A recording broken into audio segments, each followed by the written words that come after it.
کسی کی جان کو مار دینا، کسی کے مال کو ہتھیا لینا اور طریقے سے ظلم کر کے وہ اپنے زمانے کا مشہور مالدار بن بیٹھا، بڑا فخر کیا کرتا تھا، تکبر کیا کرتا تھا، اس بنا پر کہ میں دنیا میں اس وقت سب سے بڑا مالدار ہوں، مالداری میں میرا کوئی مقابل نہیں۔ نتیجہ یہ ہوا کہ اس کا ظلم یہاں تک بڑھا کہ جب اس نے یہ دیکھا کہ میری پاور اتنی بڑھ چکی ہے کہ اب میرے خلاف کوئی قدم نہیں اٹھا سکتا، میرے اوپر انگلی اٹھانے کی طاقت نہیں رکھتا، ہاں صرف ایک ہے جو میرے اوپر انگلی اٹھا سکتا ہے۔ حکومت جب یہ سمجھ لیتی ہے کہ میرے اوپر ہاتھ ڈالنے والا کوئی نہیں، اگر چند افراد کو وہ دیکھتی ہے کہ میرے مقابل میں آ سکتے ہیں، لوگ اس کو کچلنے کی، اس کو مٹانے کی، اس کو ختم کرنے کی سازشیں کرتے ہیں۔ قارون نے دیکھا میرے اوپر ایک سپریم کورٹ موجود ہے، وہ حضرت موسیٰ علیہ السلام کی ذات ہے، تمام رعایا کو میں دبا سکتا ہوں، لہذا خریدنے کی شکلیں پیدا کی جائے۔ حضرت موسیٰ کو خریدنے کی شکلیں پیدا کی گئی۔ حضرت موسیٰ سمجھاتے ہیں بھائی ایسا نہ کرو، اللہ نے مار دیا ہے، اللہ کے بندوں پر ظلم نہ کرو، اللہ نے مال و دولت دیا ہے، اللہ کی راہ میں خرچ کیا کرو۔ قارون نے جب دیکھا کہ موسیٰ کو خریدنا تو ناممکن ہے، ایک بڑا آسان سا طریقہ ہوتا ہے کہ جب کسی کو خریدا نہ جا سکے الزام لگا دیا جائے، اور یہ ججوں پر الزام لگانا، یہ فیصلہ کرنے والوں پر کسی فاحشہ لڑکی کو لے کر، کسی عورت کو لے کر الزام لگانا یہ آج کی تاریخ نہیں ہے میرے بھائیوں، یہ بہت پرانی تاریخ چلی آ رہی ہے کہ جب کسی انسان کو گرانا ہو اور وہ آپ کے سامنے اپنی گردن کو جھکا نہ رہا ہو، آپ کے سامنے اپنا سر نہ دیکھ رہا ہو، بس ایک طریقہ ہے اس کو گرانے کا، کسی لڑکی کو لے کر کے آپ الزام لگا دو، خاموشی کے ساتھ بیٹھ جائے۔ حضرت موسیٰ علیہ السلام کے ساتھ نے میرے بھائی یہی واقعہ پیش آیا۔ قارون نے ایک فاحشہ عورت کو تیار کیا کہ جب حضرت موسیٰ تقریر کرنے کے لیے نکلے، قوم کو واعظ کرے، تم کھڑے ہو کر کے موسیٰ علیہ السلام پر زنا کا الزام لگا دیا، چونکہ وہ یہ جانتا ہے کہ اگر یہ بندہ میری دسترس سے باہر ہو گیا، میری حکومت قائم نہیں رہ سکتی، اگر یہ بندہ حق بولتا رہا، لوگ میری طرف نہیں آئیں گے۔ حضرت موسیٰ علیہ السلام کا معمول تھا صبح کے وقت میں روزانہ گھر سے باہر تشریف لاتے تھے، اپنی قوم کو خطاب کرتے، دین کی باتیں سمجھایا کرتے تھے۔ حضرت موسیٰ علیہ السلام جب باہر تشریف لائے، اب وہ جو پلاننگ تھی، اسی پلاننگ کے تحت وہ عورت بیچ میں کھڑی ہو گئی، کہنے لگی موسیٰ یہاں تم اللہ کی باتیں کرتے ہو، یہاں تم لوگوں کو زناکاری سے، چوری سے، شراب نوشی سے ڈراتے ہو، تمہارا خود عالم یہ ہے کہ تم میرے ساتھ زنا کے مرتکب ہوئے۔ میرے بھائیوں، وہ کوئی عام جج نہیں ہے، وہ کوئی عام طاقت نہیں ہے حضرت موسیٰ علیہ السلام کی۔ دنیا کی ججوں پر حکومتیں الزامات لگا سکتی ہیں، ان کو دبانے کے طریقے اپنائے جا سکتے ہیں، لیکن میرے بھائیوں کسی ایک نبی پر الزام لگا دیا جائے اور اللہ کی ذات تماشا دیکھتی رہے، کسی نبی پر اتنا گھنونا الزام لگے اور اللہ کے جوش، اللہ کے غضب کو جوش لائے، میرے بھائیوں نہیں ہو سکتا۔ حضرت موسیٰ علیہ السلام نے اس عورت کی طرف دیکھا، کہا ذرا تمہارا کون سا کہتی ہے؟ اللہ نے روز اس عورت کے دل کے اندر ایسا ڈال دیا، عورت پریشان ہو گئی، مضطرب ہو گئی، فوراً ڈر کر کہنے لگی موسیٰ یہ بات حق نہیں ہے، مجھے تو قارون لے کر کے آیا تھا الزام لگانے کے لیے تاکہ تمہاری آواز کو دبا دیا جائے، تمہاری طاقت کو ختم کر دیا جائے۔ آج ہی جو جنبے وزیر تمہارے پیچھے ہے، جس کی وجہ سے قارون کی نہیں مانی جاتی، قارون کی حکومت نہیں چل پاتی، وہ یہ چاہتا تھا کہ اس کے ذریعے سے تمہارے ماننے والوں کو تم سے الگ کر دیا جائے۔ موسیٰ علیہ السلام نے اسی وقت دعا فرمائی، قارون پر اللہ کا عذاب آنا شروع ہوا، اللہ تبارک و تعالیٰ نے زمین کو حکم دے دیا، زمین میں قارون دھسنا شروع ہو گیا۔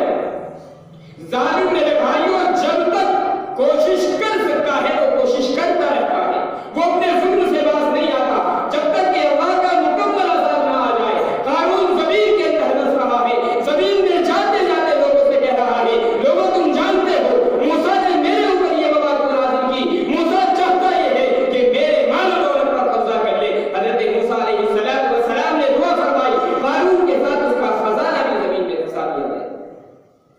یہ وہ ظالم تھا جس کے خزانوں کی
حجاج بن یوسف نے ایک بڑی تعداد تھی تابعین کی، کثیر تعداد تھی صحابہ کرام رضی اللہ عنہم اجمعین کی، جن کے ساتھ میں حجاج بن یوسف نے ظلم و زیادتی کا معاملہ کیا۔ سب سے اخیر میں حضرت سعید بن جبیر رضی اللہ عنہ جو تابعین میں سے ہیں، ان کا اس نے قتل کرایا۔ اللہ تبارک و تعالیٰ کا عذاب آنا شروع ہو گیا۔ ظلم کی جب انتہا ہو جاتی ہے پھر اللہ کا عذاب آنا شروع ہوتا ہے۔ اللہ ڈھیل دیتا ہے ابتداء اپنے بندوں کو کہ بھاگ کتنا بھاگنا چاہتا ہے، رسی تو میرے بھائی کو ہر ایک کی اللہ کے قبضے میں، رسی ہر ایک کی اللہ کے قبضے میں ہے۔ اللہ جب چاہتا ہے رسی کو کھینچ لیتا ہے، اور اللہ جب رسی کو کھینچتا ہے میرے بھائیوں وہ دنیا کے لیے عبرت کا نشان بن جاتا ہے۔ حجاج بن یوسف پر عذاب کا سلسلہ شروع ہوا، دل کے اندر ایک آگ سی لگی رہتی تھی، بڑا پریشان، راتوں کی نیندیں حرام ہو گئی، رات میں سونے کے لیے جاتا، تھوڑی سی آنکھ لگتی فوراً حضرت سعید بن جبیر رضی اللہ تعالیٰ عنہ خواب کے اندر نظر آنے لگا۔ آ کر کے فرماتے حجاج یہ بتا تو نے مجھے کس ظلم کی خاطر قتل کیا؟ میرا کون سا جرم تھا جو قابل قتل تھا؟ اور حجاج کی حالت یہ تھی کہ خواب دیکھتا پوری رات چیختا چلاتا رہتا تھا، سعید کو اور مجھے کیا ہو گیا، سعید کا اور میرا کیا معاملہ ہے؟ لوگ بڑے پریشان تھے کہ آخر کیا معاملہ ہو گیا حجاج کے ساتھ، یہ کیسی بے خوابی کی کیفیت ہے؟ میرے بھائی کو دنیا جانتی تھی کہ حجاج پر یہ اللہ کا عذاب ہے، یہ اس کے ظلموں کا حساب اللہ تبارک و تعالیٰ لے رہا۔ بڑا پریشان ہوا، نتیجہ یہ ہوا اسی پریشانی کے عالم میں حجاج اس دنیا سے رخصت ہوا۔ حضرت حسین رضی اللہ تعالیٰ کے قاتلوں کے بارے میں کون نہیں جانتا؟ اللہ تبارک و تعالیٰ نے کیسے کیسے عذاب کے اندر ان کو مبتلا کیا۔ حضرت عثمان غنی رضی اللہ تعالیٰ کے قاتلوں کے بارے میں کون نہیں جانتا؟ حضرت عثمان رضی اللہ تعالیٰ کو جب لوگوں نے سمجھایا کہ آپ کے ہاتھ میں حکومت ہے، آپ چاہیں تو باغیوں کا مقابلہ کر سکتے ہیں، ان کو قتل کرا سکتے ہیں، حضرت عثمان رضی اللہ تعالیٰ نے میرے بھائی کو فرمایا لوگوں مجھے مظلوم بننا پسند ہے، ظالم بننا پسند نہیں۔ حضرت عثمان رضی اللہ تعالیٰ شہید ہو گئے لیکن کسی کے خلاف تلوار نہیں اٹھائی۔ جب کسی اللہ والے پر ظلم کیا جاتا ہے، اللہ کے نیک بندے پر جب ظلم ہوتا ہے میرے بھائیوں پھر بدلہ اللہ تبارک و تعالیٰ دیتا ہے۔ من عاد لی ولیًا فقد آذنتہ بالحرب، جو اللہ کے کسی بندے سے مقابلہ کرے گا، اللہ کے کسی نیک بندے پر ظلم کرے گا، اللہ خود فرماتا ہے میری طرف سے اس کے ساتھ اعلان جنگ ہے۔ اللہ جس کے ساتھ اعلان جنگ کا میرے بھائیوں اعلان فرما دے اس بندے کو دنیا میں بچانے والا کوئی نہیں ہے۔ حضرت عثمان رضی اللہ تعالیٰ عنہ کے قاتلوں کو دنیا نے دیکھا ہے کہ مقام عبرت ہے، ایک قاتل بنا ہے۔ حضرت حسین رضی اللہ تعالیٰ عنہ کے قاتلوں میں سے کوئی ایک دنیا کے اندر ایسا نہیں تھا جس کو ظلم و ستم کی چکی میں نہ گھسنا پڑا۔ جس وقت بنی امیہ کا دور ختم ہوا اور بنو عباس کا دور شروع ہوا ہے، باضابطہ حکومت کی طرف سے تلاش کیا جاتا تھا کہ کوفہ میں ظلم کرنے والوں میں کون کون لوگ شامل تھے۔ کسی کا ہاتھ کاٹ دیا گیا، کسی کا پیر کاٹ دیا گیا، کسی کی گردن اڑا دی گئی، ایک ظالم ایسا نہیں بچا دنیا کے اندر۔ اللہ تبارک و تعالیٰ نے جن کو دنیا میں اپنے ظلم کی سزا دی۔ دنیا تو میرے بھائی یہ سمجھ رہی ہے کہ اگر تھوڑی سی حکومت، تھوڑا سا اقتدار، تھوڑی سی طاقت ہمارے قبضے میں آ گئی تو شاید ہم اللہ کی قدرت کے مالک بن گئے۔ نہیں میرے بھائیو، اللہ جیسا کل قدیر تھا آج بھی اللہ قدیر ہے۔ اللہ نے نہ کل ظالموں کو چھوڑا تھا نہ آج اللہ نے ظالموں کو چھوڑا ہے۔ میرے بھائیو دن بدلتے ضرور ہیں، آج جو قاتل ہے کل مقتول ضرور ہونا ہے، آج جو ظالم ہے ایسا نہیں ہو سکتا کہ کل آئے ظالم اور کے اوپر ظلم کا۔ یہ انسانی کائنات بتاتی ہے آج جن لوگوں نے ظلم کیا ہے کل ان کے اوپر ظلم ضرور ہوا ہے۔ آج جن لوگوں نے قتل کر کے خون کی ندیاں بہائی ہیں ایسا نہیں ہے کہ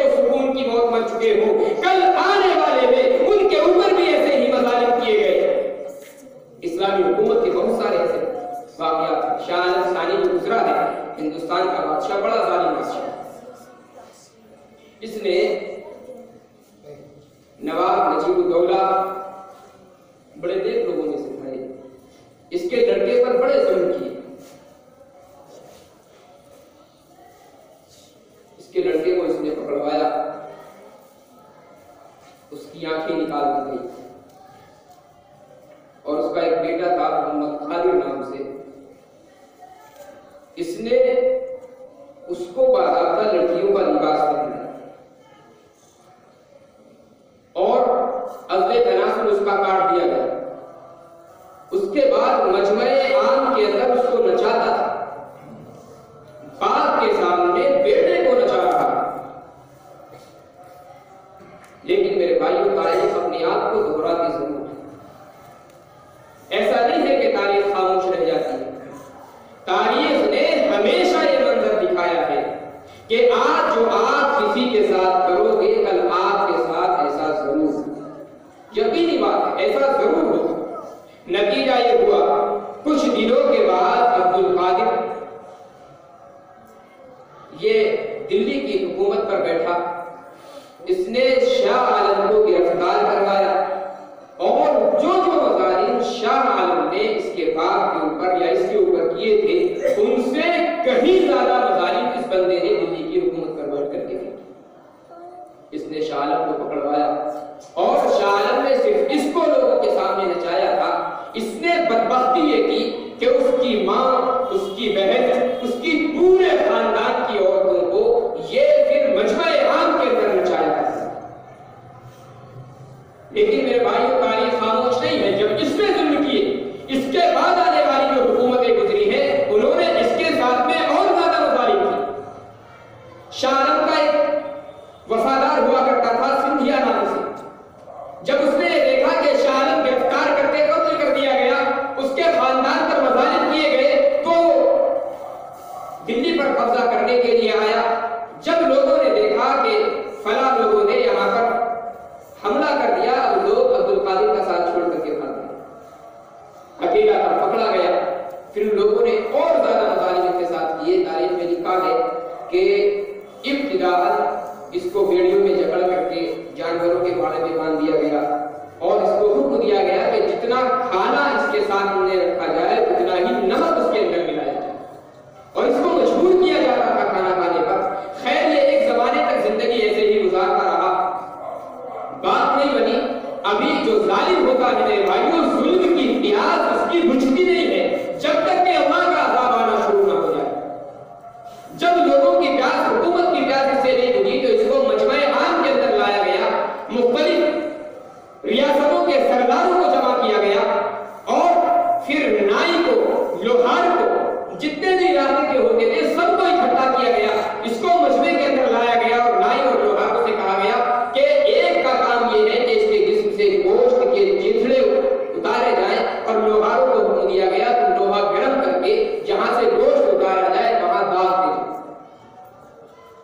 پورے بدن کی میرے بھائیوں ایک ایک بوٹی کر کے اس کی اتاری گئی۔ اللہ ظالموں کو کبھی معاف نہیں کرتا، یہ اللہ کا اصول ہے۔ آج جو ظالم ہے، کل انشاءاللہ مظلوم ضرور بنے گے۔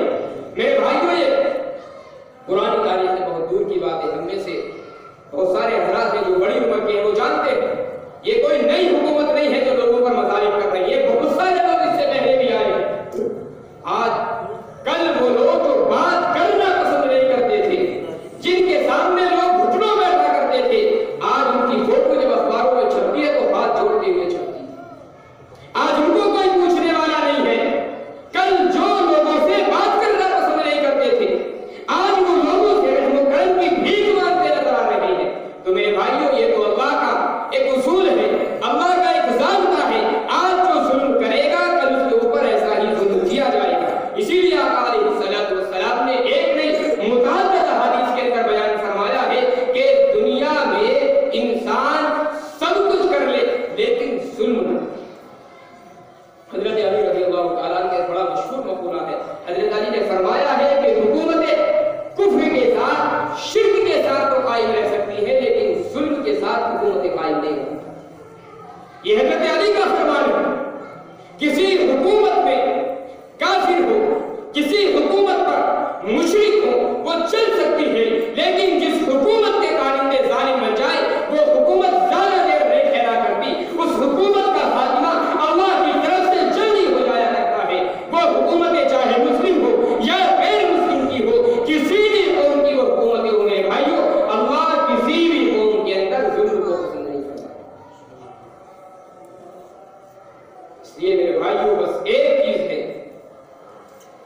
اپنے آپ کو جتنا بھی ہو سکے ظلم سے بچا کر کے چلنا ہے۔ ایک